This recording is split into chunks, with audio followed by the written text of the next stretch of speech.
तो आज हम लोग नया एनीमे शुरू करने वाले हैं जिसका मेन प्रोटैगनिस्ट है हम लोग का ह्यूमन लाइट। एक्चुअली एनीमे में अलग से कहानी स्टार्ट है और इसमें थोड़ा डिफरेंट साइड से कहानी स्टार्ट है। तो यहाँ पे हम लोग डंजन में रहते हैं। इस एनीमे में 9 रेसेस एग्जिस्ट करती हैं, जिसमें कि पहला रेस है एक ड्रैगन जिसका नाम ड्रैगो है, एल्फ है जिसका नाम साशा है, डीमन है डियाब्लो, गूल है जिसका नाम ओवोरो है, ड्वार्फ है जिसका नाम नैनो है, और सेंटोर है जिसका नाम सेंटर है, और एक डार्क एल्फ है जिसका नाम सेनन है। अगर मैं गलत प्रोनाउंस कर रहा हूँ तो उसके लिए सॉरी। बीस्टमैन है जिसका नाम गारू है, और हम लोग का ह्यूमन लाइट है। 9 रेसों में एक्चुअल में ह्यूमन रेस सबसे कमजोर होता है, इसीलिए यहाँ पे इसीलिए ये लोग इसको लाइट को डंजन में सेव कर रहे होते, क्योंकि इसके पास फाइटिंग एबिलिटी कुछ नहीं है। जब डंजन खत्म हो जाता है तो ये लोग वही बात करते रहते हैं कि ये बहुत कमज़ोर है, ये ना लड़ सकता है ना कुछ, और ये लोग इसका केयर करते हैं। हालांकि बीस्टमैन गारू जो है इसको ट्रोल करते रहता है हमेशा, लेकिन और सब मेंबर जो है इसका केयर करते हैं। इनफैक्ट जो ड्रैगन है वो ये तक बोलता है तुम मेरे लिए अच्छा चाय बनाते हो, यही बस काफ़ी है। तो जिससे कि लाइट हम लोग का बहुत खुश रहता है, क्योंकि वो सबसे ज़्यादा कमज़ोर है और ये सब हंटर गिल्ड के जो भी क्वेस्ट होते हैं उनका काम ये नहीं कर पाता है एक्चुअल में। तो ये इन टीम के साथ मिल करके अपना क्वेस्ट भी करता है, अपने फैमिली को पैसा भी भेजते रहता है। एक दिन इसको ले जाते हैं ये लोग एक खाली जगह पे डंजन में, जहाँ पे इसको किक आउट करने का कोशिश करते हैं, जहाँ पर कि ये लोग अपना ट्रू नेचर भी उसके पास रिवील करते हैं कि ये जो इसका केयर करते थे, इसको प्रोटेक्ट करते थे, जितना भी कुछ करते थे वो एक्ट था। इनफैक्ट डार्क एल्फ सब यही बताते हैं कि उसको उल्सोप को कितना डिस्गस्टिंग फील होता था कि वीक ह्यूमन के साथ रहने का, और ये भी बताते हैं कि उसके साथ वो रह क्यों रहे थे, ड्यूटी उसके पास एक पावर है अनलिमिटेड गाचा, जिससे कि वो कुछ कर नहीं पाता, वो उसको बस घुमाता है और उससे या तो रोटेन से ब्रोकन स्पून या फिर कुछ भी उसके पास समन उसको कर सकता है। तो वो पावर ये लोग को लगा था कि कोई मास्टर का पावर है, मतलब बहुत स्ट्रांग पावर है, लेकिन ये लोग 2 साल से उसको देख रहे हैं तो वो पावर में कोई डेवलपमेंट नहीं होता, बेकार पावर है। तो उसी के कारण इन लोगों ने ये तो किया ही, इसको मतलब किक आउट तो किया ही, लेकिन यहाँ तक का प्लान है कि इसको जान से मार दिया जाए, मतलब एलिमिनेट कर दिया जाए। जो ये लोग का पावर है, मतलब बाकी पावर बोलते हैं सॉरी, मतलब इन लोगों का जो मास्टर है वो ऑर्डर दिया है कि इसको मार देने के लिए।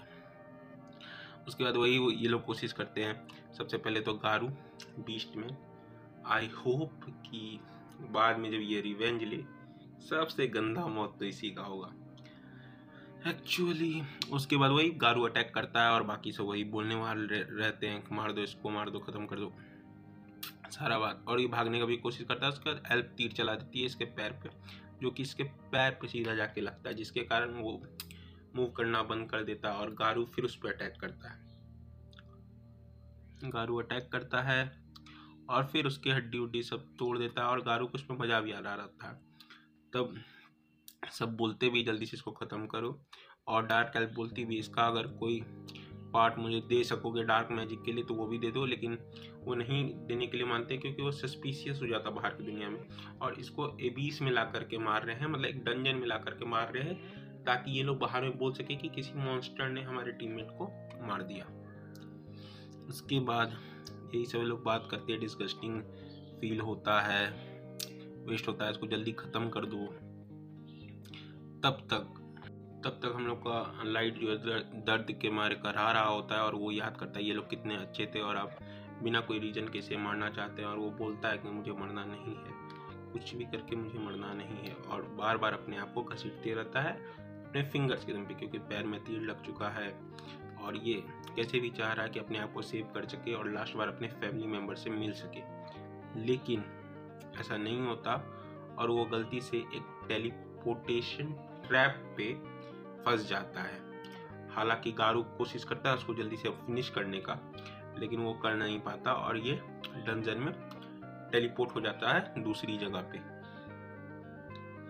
उसके बाद जैसे ही टेलीपोर्ट हो जाता है, ये अपने कैसे भी करके अपने आप को संभालता है और कोशिश करता है कि अपने आप को हील कर सके, लेकिन इसके पास तो एक्चुअल में कोई मैजिक वैजिक तो है नहीं कि अपने आप को हील कर सके।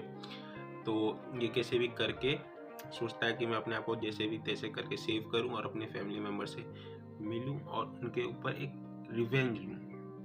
हालांकि हम लोग के प्रोटेगनिस्ट के लिए अभी इस हालत में वो चीज़ पॉसिबल है नहीं, क्योंकि ये जिंदा बच जाए। और ये आपको बता दूँ, वो जो टेलीपोर्टेशन स्पेल था ये और अंदर के डंजन में लेके चला जाता है, जहाँ की मॉन्स्टर बहुत हाई और अपर लेवल के रहते हैं, जिनको डिफीट करना जो हमारे बाकी 8 रेसेस थे उनके लिए भी मुश्किल है।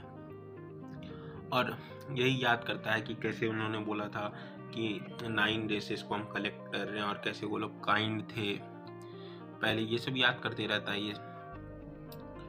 लेकिन अब वो उन्हें मारने का कोशिश कर रहे हैं, क्यों, मास्टर कौन है, क्या है लिमिटेड गाचा। तब तक इसके पीछे एक मॉन्स्टर अपीयर हो चुका होता है, जिसको देख करके ही इसका बेचारे का सिट्टी पिट्टी गुल हो जाता है और वो मॉन्स्टर अटैक करने के लिए उस पर हमला करता है। और जैसा कि हम लोग को पता है कि ये मॉन्स्टर का लेवल 1000 रहता है। और जहाँ तक हमको याद है कि ड्रैगो का, मतलब जो ड्रैगन वाला जो भी उसका स्पीसीज का नाम था, हम उसको ड्रैगन ही बोलेंगे, तो उसका लेवल 500 कुछ था, इसका 1000 है। इसको वो लोग भी डिफीट नहीं कर पाएंगे, हम मिल के करते हालांकि वो अलग बात है, लेकिन अकेले को इसको डिफीट नहीं कर पाएगा। अब ये सोच रहा होता है कि ये डूम्ड हो चुका है और ये अब मरने ही वाला है, इसको कोई नहीं बचा सकता।